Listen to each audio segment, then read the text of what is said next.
Hey, what's up, everybody? This is Gary Owen, the Get Some podcast. And my guest this week is...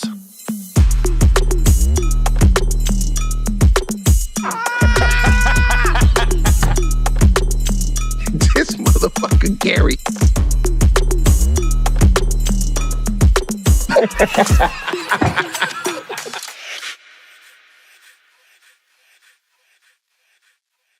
Hey, what's up, everybody? This is Gary Owen with the Get Some podcast. We'll start off with my schedule. First of all, thank you, everybody in Irvine, California, that came out this week. It was my first time there.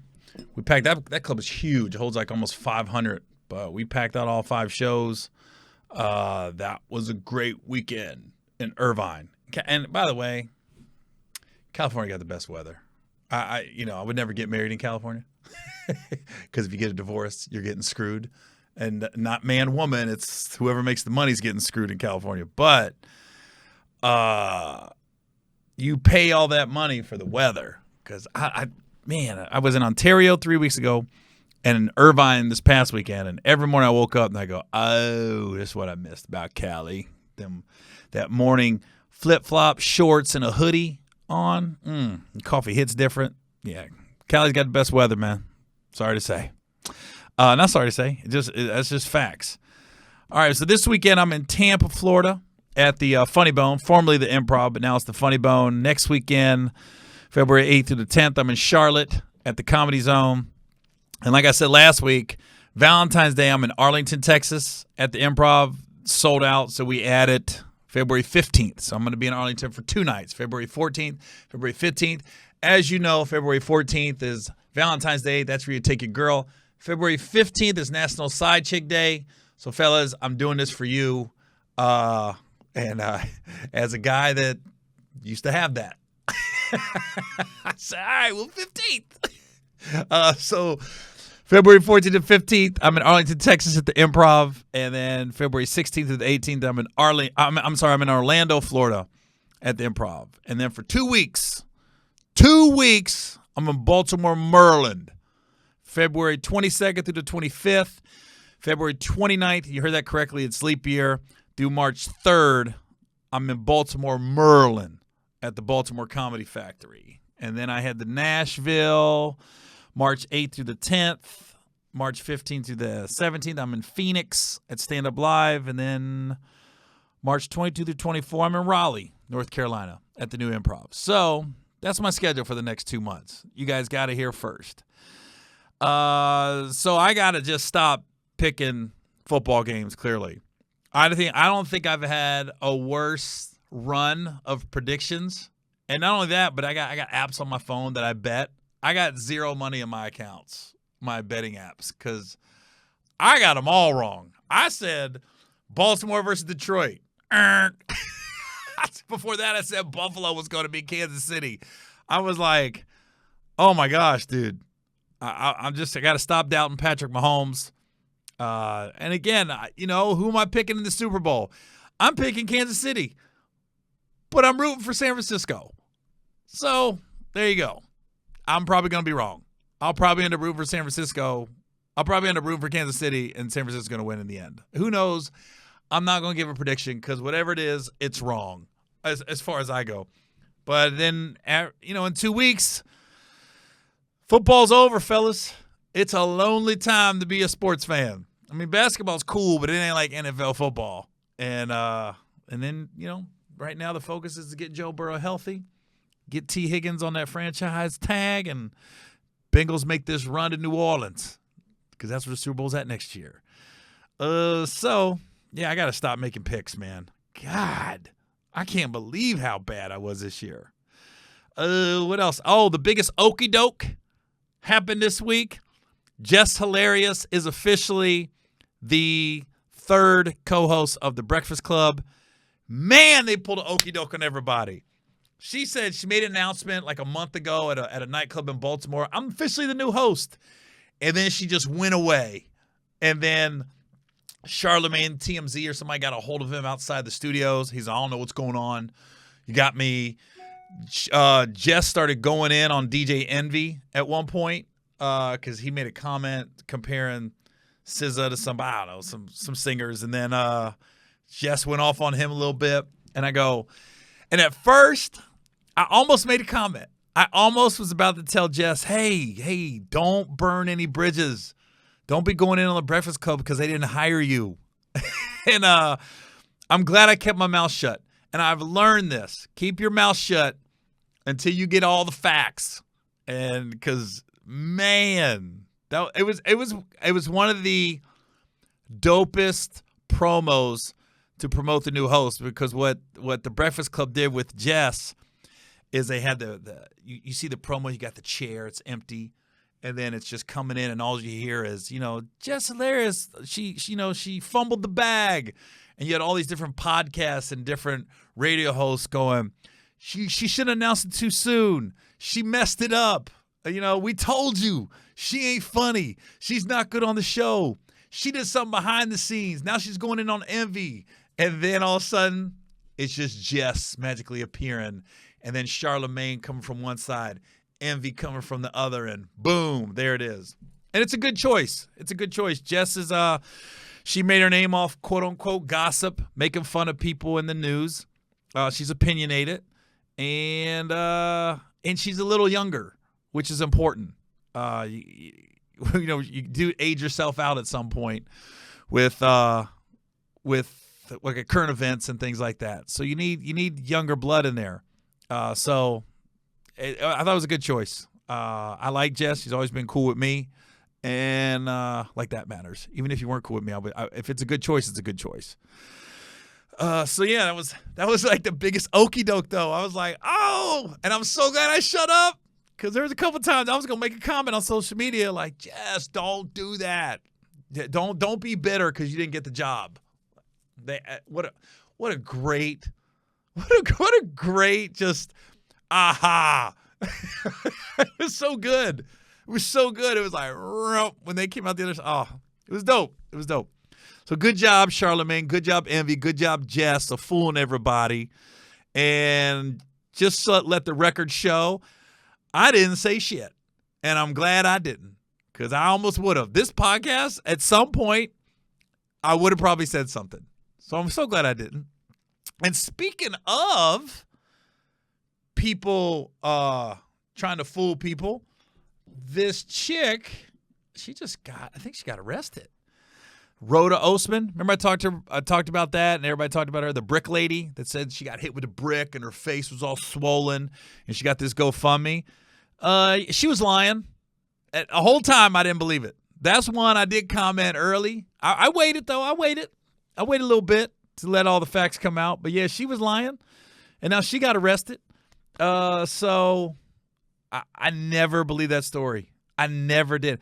Because my thing was, if I get hit with a brick, the last thing I'm doing is being worried about other people not stepping in. I'm just worried about my own health, getting out of there, getting to the hospital. And the way she came out so aggressive, and then she was in the emergency room talking about it. I'm like, why are you on your phone? You're in the emergency room. Last thing you should be on is your phone live. I'm going, all right. Never believed it. It came across as fake to me. Just similar to Jesse Smollett. I never believed his story. And I heard people, and it's funny, like people jump the gun. People I know, people that I like in this business, they jump the gun and they go off. And I'm like, I fall back a little bit till I get all the facts. So I never believed it. Never believed Jussie. And look what happened. Both of them. There you go. Keep your mouth shut sometimes. It's better. It's better. We try. We want to.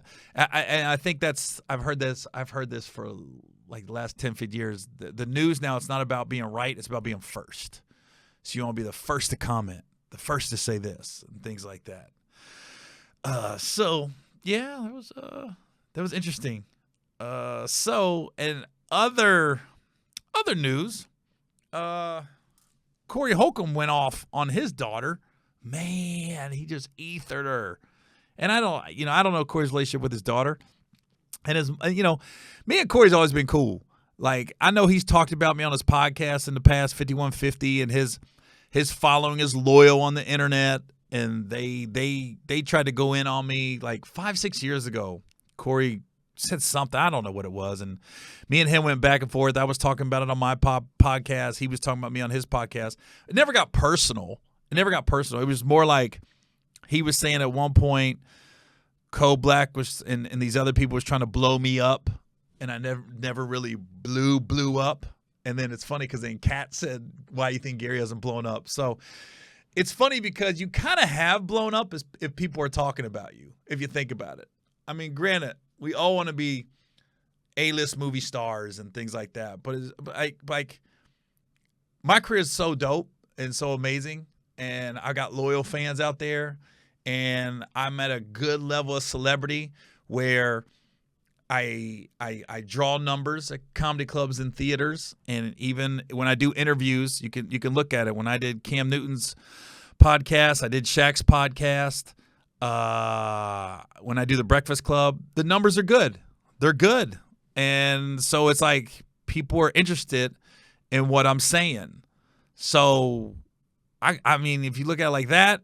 When I got started in this business, all you want to do is do this full time, make a great living, not be struggling to pay your bills, and that's the American dream.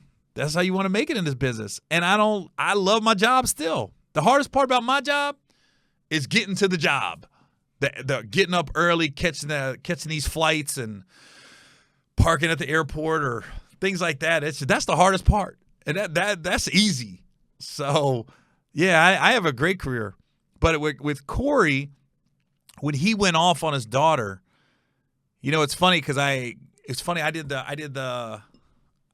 talked about my relationship with my daughter on my podcast last month, about 5-6 weeks ago, about her graduation, and then when Corey's thing went off, I guess my podcast got in the algorithms, and then people started reposting. The Hollywood Unlocked reposted it, and all these other gossip sites reposted it. And it was like I just talked about it. I was like, man, that was like 5-6 weeks ago. But I guess it got in algorithms when Corey went off on his daughter, and I was talking about my daughter. And here's the thing: we all read comments. All of us podcasters, all of us comedians, all entertainers. At some point, you're going to read comments. Doesn't mean you read them all. Doesn't mean you have to respond to all of them, but you read the good and the bad, and I just look at it as it's all entertainment, and I look at it and I laugh at people that don't know the whole story, that think they know the whole story, and then you'll type in YouTube, you type in your name, and you'll see all these people that have talked about you, and especially when I talk about the relationship with my daughter, the biggest thing I see is like I'm not respecting her privacy or her boundaries. And my thing with that is, one, I'm her dad, so the boundaries don't necessarily apply to me like it does other people. Not a deadbeat dad either, an active dad. I would never say anything to hurt her or put her down or anything. But I'm allowed to tell my truth and the truth. I mean, I'm allowed to do that. And for her graduation, people are like, he just told the world he's going to go to his graduation. I go, no, I brought up on my podcast briefly. Let's stop with I went on Good Morning America and CNN and was like, yeah, I'm going to go to my daughter's graduation. I bring it up on my podcast. You guys picked it up, and you guys are the ones that make it a bigger story than what it is. And when I went to the graduation, look, I didn't get stopped extra. I got stopped like I normally get stopped. Oh, snap, there's Gary Owen. 9% of the people never saw the podcast.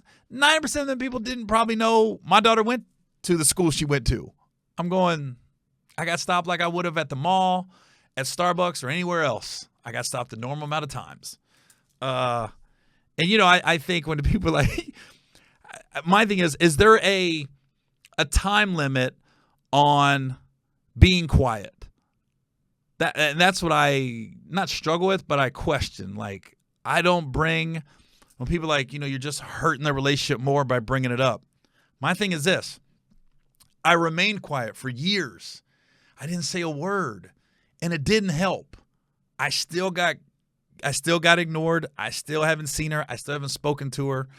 And I'm going, at what point do I go on my podcast, my platform, and talk about it and just ask. You're not putting all your business out there.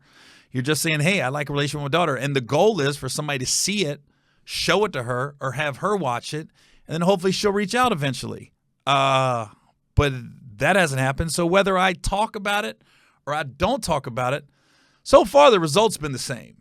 I'm not getting a phone call. I'm not talking about it. And when people say, don't put your personal business out there, it's not for the internet to know, I'm like, listen, we're comedians here. Whether Corey, me, Kevin, Chappelle, we are comedians. And as any women out there or men out there that get in a relationship with a comedian, don't. If you don't want your business out there. And I don't mean like the intricate details, but if something happens that's funny or something happens that we see, we take it to the stage. So don't get in a relationship with the comedian, man or woman, and you don't think some of the stuff that you guys talk about or go through is going to make it to the stage or on a podcast. Just don't get in a relationship with us. Stay away, please. Don't be like, oh, I can't believe you said that. I was like, all right, get with a Navy SEAL if you want all your shit to be private. Get with somebody in the CIA if you want all your shit to be private. Because it's funny when it's funny and the money's coming in, it's fine. That's when, oh, okay.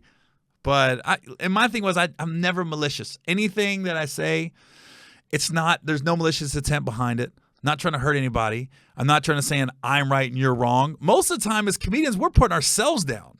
We're very self-deprecating. It's like, oh my God, I did this wrong. Or I shouldn't have did this. Or how stupid am I? So it's like, don't do that. The thing I struggle with the most as a father is I had a terrible stepfather and a terrible biological father. And all growing up, I always told myself I will not be like them. I will not do that. I will be there for my kids, and I'm not going to put them down. Like, listen, my dad wasn't around. And then my stepdad could have been one of the biggest assholes I've ever met in my life. Just mean and always putting me down. And I said, I will never do that. And I never have. I never put my kids down. I've never been mean to them, so to speak. None of that. Now, you got to discipline your kids when they're doing wrong, but that's just being a father. I'm talking about just mean. I said that was just fucking mean. This is all you got to know. I can't remember my stepfather growing up ever saying anything good about me. Ever. I remember I was playing soccer. Soccer was probably the best sport I really was naturally at growing up. But my stepdad said soccer's for girls, soccer's for sissies, things like that. Real men play football. I was like, okay. I stopped playing soccer. I tried my hand at football. I wasn't as good as football as I was in soccer. But I'm playing football to try to get the approval of my stepdad. So I play football, right? He goes to a game. He never went to any of my games, right? He shows up. I started playing football in 6th grade and played till my senior year of high school. He showed up. The first game he ever went to, I was in 9th grade. Never went to anything 6th, 7th, or 8th grade. 9th grade, he comes to a game. We lose 17-14. It's a great game. The game's over. Now, I was I in 9th grade? What position was I? Was I tight end that year? I was defensive end, tight end, whatever I was. Anyways, doesn't matter. Anyways, I get done with the game. I'm thinking I'm going to go get in the car, and your stepdad or your dad or whoever, they're going to tell you what a great game you had or what a great game that was. It was a good game. I get in the truck, and my stepdad's like, hey, man, what the hell was you doing out there? He goes, you up there helping the guy up. And then he goes, man, when you block somebody, you block the ass in the ground. You don't let them up. That's the way he used to talk. And then he goes, what was you doing, like moonwalking? I sacked the quarterback, and I moonwalked back to the huddle. I was an entertainer, even back then. And then he goes, what was that dancing you was doing out there? The other parents in the stands, I was embarrassed to say I was your dad. I was like, well, you're not my dad. And then I was like, motherfucker, I know all the parents. They all know me. Gary's funny. Gary's gonna make this game loose. And so I went to that game, right? Did nothing but ride me the whole ride back to the trailer. I'm going, oh God. He doesn't go to a game again until my junior year, and it was a scrimmage game. And I'm sitting there, and when you're 11th grade, that's when you're like half varsity, half JV. I was that level of player. So first couple series, I ain't got in. The guys on my team tell my coach, yo, Gary's dad's here. It was my stepdad, but they all knew he was kind of an asshole. I would tell stories at lunch. They were legendary stories. And they were like, yo, Gary's dad's here. He don't come to nothing. And then and I remember he was just sitting in the end zone. When he was sitting in the stands, he was like so I could see him clearly by himself. And then coach put me in. The damn football guys was looking out for me. They ran a reverse sweep. I hit the guy behind the line of scrimmage. He fumbled. We got the ball. Another time, I think I got a sack. It was everything lined up, right? I played just amazing 2 series of football. I'm like, there's no way. We beat the team. I'm sitting in my head and going, he can't say anything bad about me. He's got to give me a compliment now. And I'm literally going home after this game, riding back with a buddy of mine. In my brain, I'm just going, he's got to say something good now. He has to. I get back to the trailer. I'll never forget. I went back to their room, and I see my mom. I'm like, Mom, we won, and telling her. And then my stepdad goes, who was that team you was playing?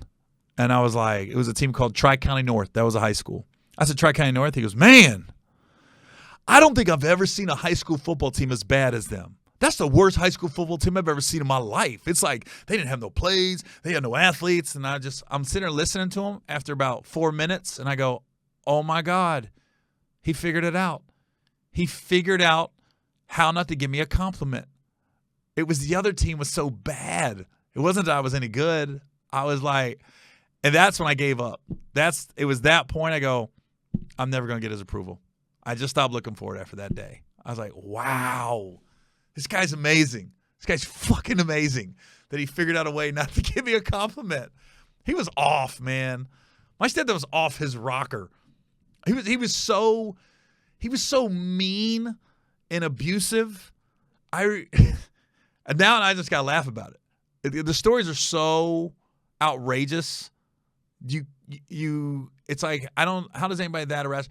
So at one point, he never had a job, but he would get up early. So it was the worst getting up in the morning because I didn't know what was coming at me. I was about to get yelled out for something. I didn't do something right. So I remember when I would see him, I was like a hurt puppy. I would just cower and just try not to say anything, make any noises. You don't want to trigger him, right? So one night we're sitting there with my mom and he's going off. He's like, I'm so sick of Gary. Get up in the morning and ignore me. He don't say nothing. I walk in the room, he just puts his head down. And I'm just going, okay. Then he looks at me and goes, hey, the first thing out of your mouth every morning is good morning.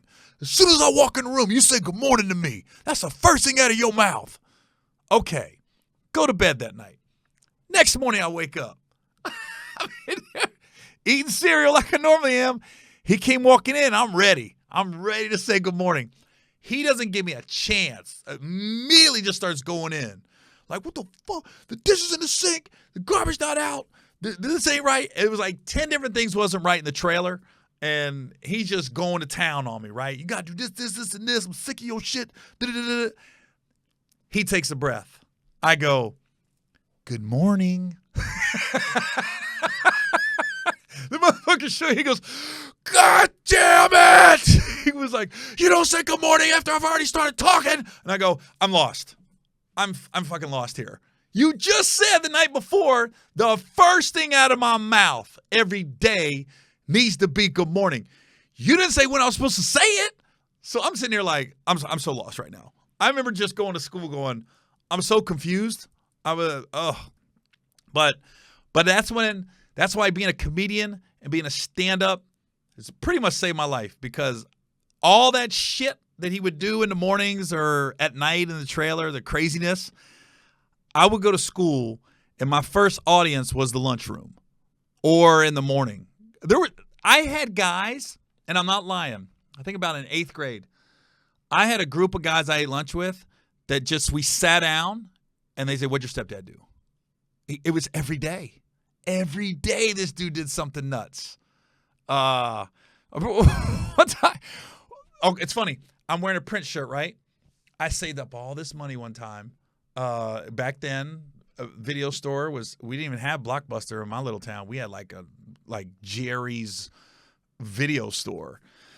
I saved up to $3 to rent Purple Rain. And the only reason I rented Purple Rain, I heard Apollonia shows her tits. And that was going around school. Yo, have you seen Purple Rain? They show titties. And I wanted to see them. So I rent Purple Rain. I put it in, and I'm watching it, and my stepdad comes out. He goes, "Take that out. You ain't watching that fairy motherfucker shuck and jive his ass all over my TV." And he took it out. I'm surprised he didn't break it. He breaks a lot of stuff. And he's like flung it on the floor. And now I'm sitting there putting it back. And back then, you could only rent VHS tapes for 24 hours. They had to be back the next day. And I went, oh, man. So then we had to return it the next day. I never got to watch it. I got through like 10 minutes of Purple Rain.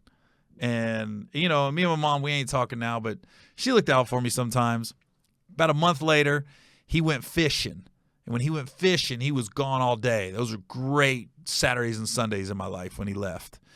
And he left to go fishing, and my mom got Purple Rain for me. She said, "Gary, I got something for you." And she had Purple Rain. I put it in and watched it, and I saw Apollonia's titties. And I paused it when the titties came up. It was a great day. And even I remember one time I used to watch Saturday morning. You watch cartoons as a kid. I was like 10 or 11. And we had a black and white TV, and we finally got a color TV. And so my mom had this tiny, like, 10-inch TV in her and my stepdad's room. And then we had the bigger TV in the living room. So then the black and white TV that was in the living room, I got to put it in my room. Now, it didn't have no cable. It was just an antenna. You had the wire, the wire thing and the aluminum foil. I could get like 3 channels, but it was black and white. So Saturday morning, as a kid, 10, 11, you watching cartoons. So I'm watching cartoons in the morning, and my stepdad walked in. He always used to put on Tarzan, Johnny Weissmuller Tarzan shows. They were on the morning. I still hate Johnny Weissmuller to this day. It's a bad memory. And he wouldn't even like ask. He just come in and flip the channel. And I'm like, so I was watching the cartoon. He flipped the channel. And I sat there about 5 minutes. And then I got up real slowly, went to my room, and turned on cartoons. And I'm in my room just watching cartoons. And I'll never forget, my hands was behind my head. I was on my bed watching. And my stepdad opened the door, didn't say a word.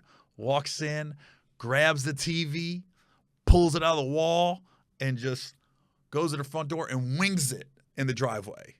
And the TV just went, I'll never forget, it just went boop, and it stuck. Like it hit like a cell phone hitting it. It always, when you drop your cell phone, it always hits screen down and the screen cracks. That's what happened to the TV. It just hit screen down. Boop! Didn't move, and just almost like it dug into the driveway and just stuck there. And you just saw the screen go, and I went, and I had this little, almost like prison-looking window in my room. I could see the other side of the trailer. So when he grabbed the TV, that's when I got up and I looked, and I saw him throw it, and then I saw him come back to my room, and I got back in my bed and stayed like this, went back. He came back in. "I'm sick of your spoiled ass. Something ain't on in the living room you don't want to watch. You're going to go to your room and watch TV. You don't want to spend time with this family?" And I'm going, "No, not with your crazy ass." I was like, oh, my God. And him and my real dad, this is where I struggle. So my stepdad was crazy, and I said I never wanted to be that. I never wanted to be some crazy man growing up. And so that's an internal battle with me as far as being a dad. Is like when your kids do wrong, and it's going to happen, you're very guarded. Like you don't want to come off as crazy, but you still got to discipline them, and you still got to, get them right from wrong. And I didn't have bad kids. My daughter and my son, they weren't like wilding. Nobody was sneaking out of the house. Nobody did drugs. None of that stuff. They were good kids pretty much. No, but it was just normal family stuff I dealt with them. And then my real dad, so I struggled with that with my stepdad. And then my real dad, he just wasn't around. And the struggle I have with not being him is he just was like, how can I say? He was just so, he has a hard time, like, coming to grips with who he was when I was growing up. And he's the one that doesn't want to let go of what he says in my childhood. Every time we would get into a disagreement when we were cool, he'd always bring up, man, you can never let go of your childhood. I've already apologized. And I'm going, my thing was, I've never heard this apology he said.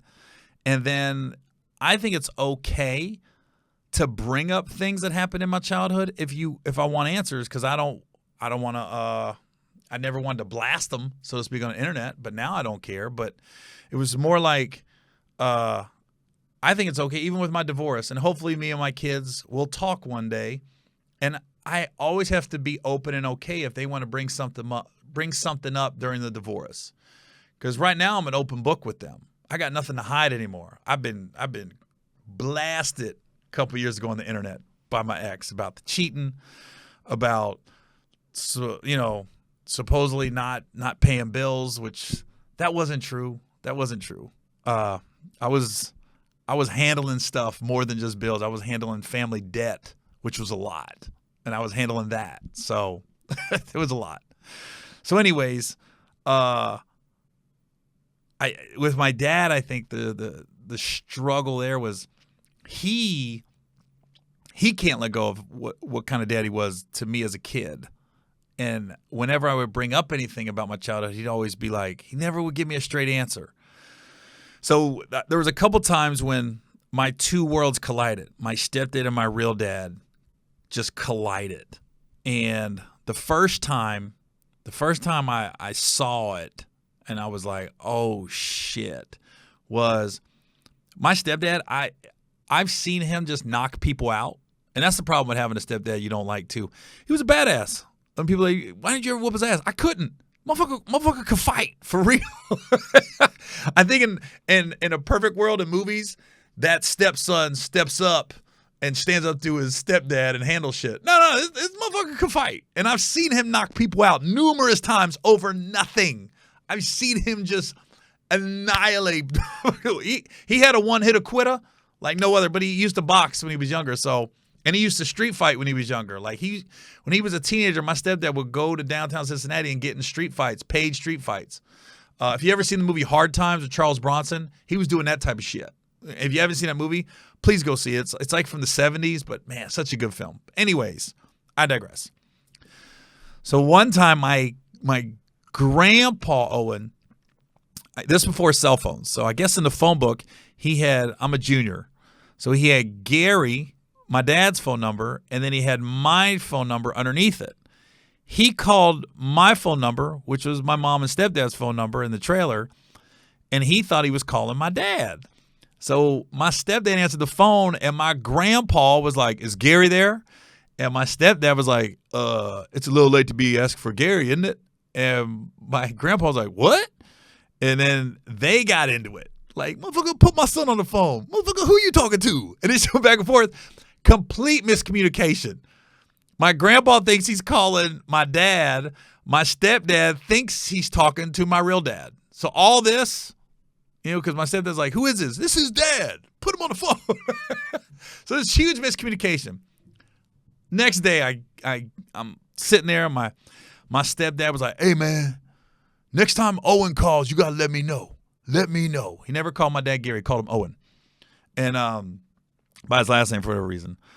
So it took about 3 weeks, which was normal for my dad. He called, like, hey, can I come get you? It was a Sunday. Always pick me up on a Sunday afternoon. And I was like, yeah.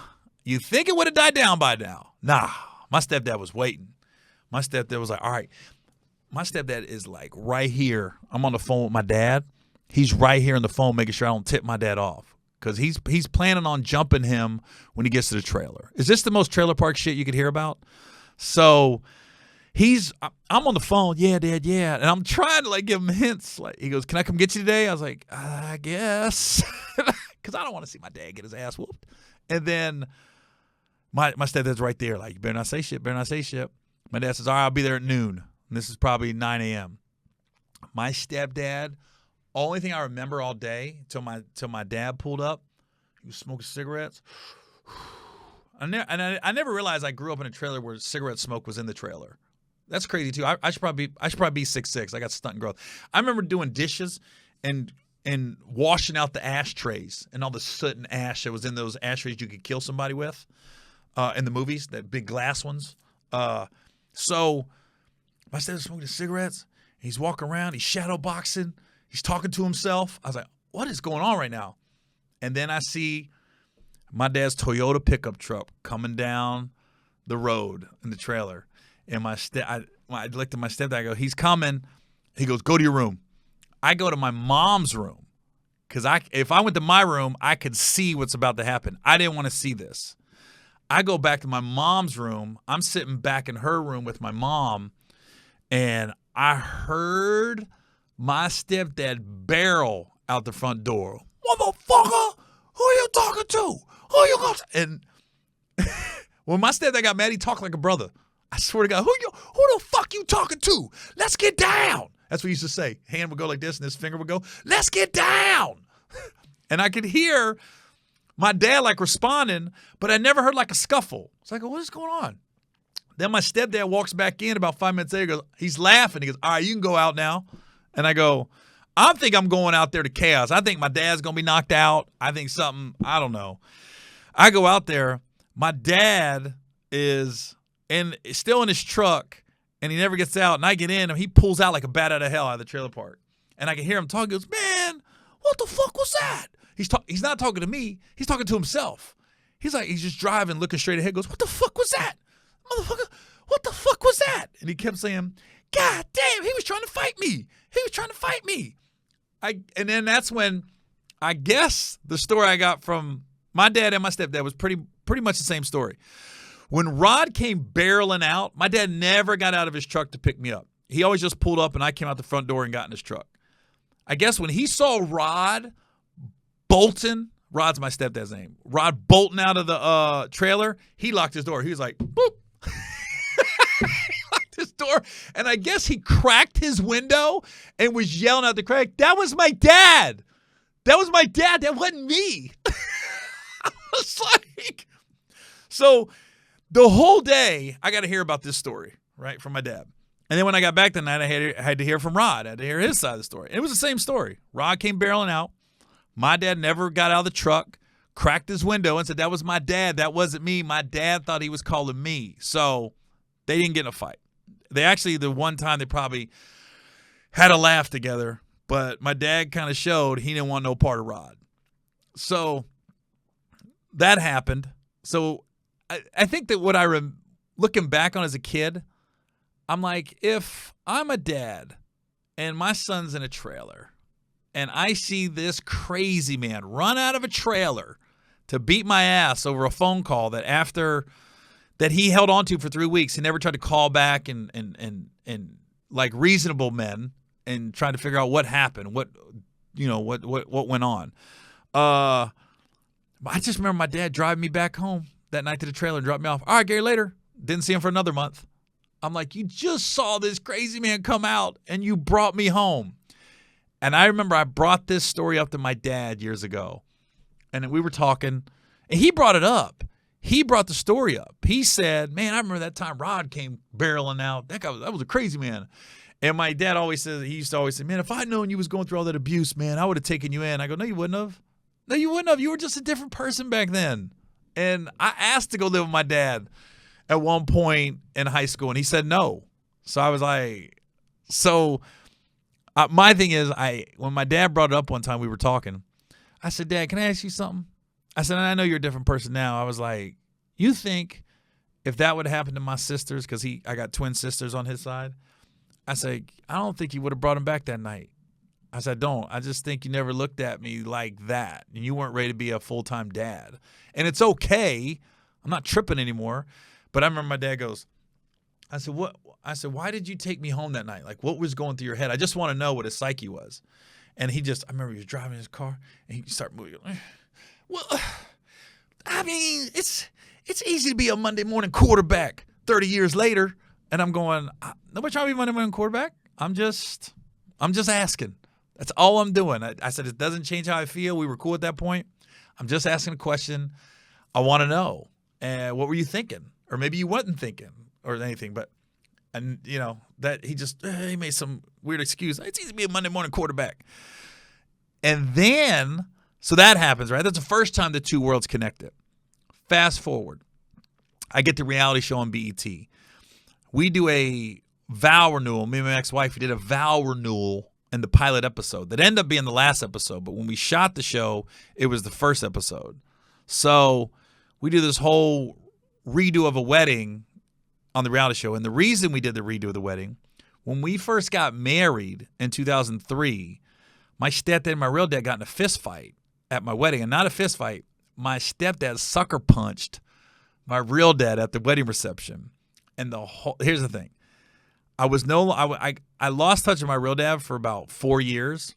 And then we reconciled. And when we reconciled, I never told my stepdad I reconciled with my real dad.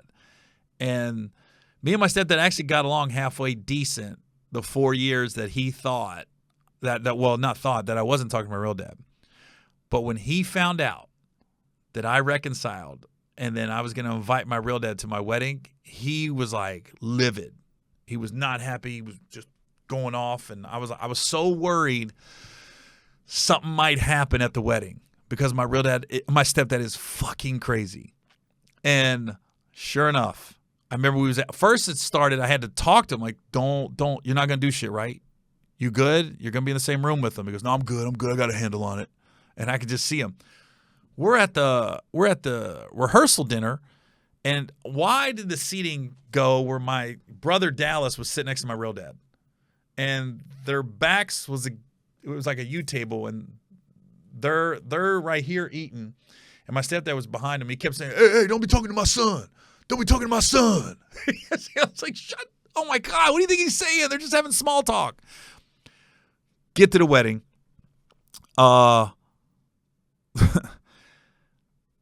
was like, I grabbed my brother Dallas. The bar was in another room. I said, hey, man, let's go get a drink real quick. We go to the other room. We was waiting to do the bouquet and the garter thing. And all I hear is, there's a fight. And I went, fuck. I already knew what it was. I go out there. At this point, it's broken up. And I guess my stepdad just got up and took a swing at my real dad. And luckily, one of the guys in my wedding, my buddy Derek, kind of caught my stepdad's arm. He said, Gary, I saw it coming. My buddy Derek, I went to high school with, he kind of knew all the stories about my stepdad, knew he was crazy. So he kind of, I told him, I said, man, you just kind of stay close, keep an eye on him. Because he could snap at any second. I've seen it. I've seen him just haul off and start hitting people. So he said he saw it. He said, Roger, so like, he was zoned out for a second. And his eyes wouldn't go off my real dad. And the second he thought he had a shot, he went for it. And Derek kind of caught his arm. So instead of my stepdad hitting my real dad in the face, kind of hit him in the chest. And it got broken up immediately. And then when the wedding was pretty much over at that point. But when I finally talked to my stepdad the next day, I was like, what happened, man? Why'd you hit him? And he was like, he looked at me funny. I was like, what?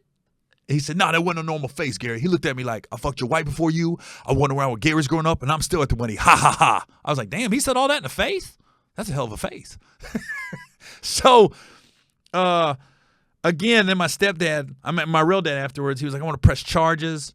And also I said, and I had to talk him out of it. I said, Dad, please don't press charges. I was like, I don't have a honeymoon. If you press charges against my stepdad, then he's probably going to go to jail, even just for a night. My mom's got to bail him out. And we were leaving Oakland. We were leaving the wedding to go. We just went to Vegas for the honeymoon. And it was only like for 3 or 4 days, but I got nobody to watch my kids. My real dad ain't watching them. He never watched them. He ain't involved really. And I was just like, so he didn't press charges. But then he would always be like, man, I should have busted his ass. If I could redo that, I want a piece of his ass. And I look back on that and I go, wait a minute. There's been 2 instances where my stepdad came at you. One when the phone call happened and you locked your door and didn't come out. And then at my wedding, he sucker punched you. You never tried to hit him back. So I was like, look, the bottom line is my real dad is scared of my stepdad. And he has a right to be. But don't act like you're a badass. Don't act like, I want a piece of him now. See, now, no, I still have PTSD. I recently saw a picture of my stepdad at a left field. Somebody showed it to me, and I literally I started sweating. My stomach dropped. Just a picture of him. That's the thoughts that come over me when I see my stepdad in pictures or videos. It goes back to, and the guy's old now, can barely walk. Like, he can't do anything. But for some reason, I think he still could do something to me. It's a weird thing when you go through something like that as a kid. So I say all that to say this. That's always been my big thing with my kids is I didn't ever want them I didn't want to act like my real dad or my stepdad. And I really tried not to become those guys.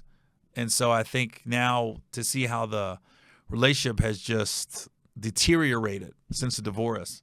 But it's weird because before the divorce, I got all the text messages. I got all the social media posts where I'm a decent dad, I'm a good dude, and how you doing, and just good father-son, father-daughter conversations. And as soon as divorce happened, worst human being on the planet. It's such a weird dynamic, I swear. But I'm happy. I mean, I'm not as happy as I could be, but I don't ever regret wanting the divorce because I just was in a dark place mentally, and I knew I was putting off the inevitable. I just didn't think it would end up like this with the kids, but hopefully we'll get better over time. So anyways, yeah, there were some long stories there, but it is what it is. I will see you guys in Tampa this weekend, and I'll see you guys next week on the Get Some Podcast. All right.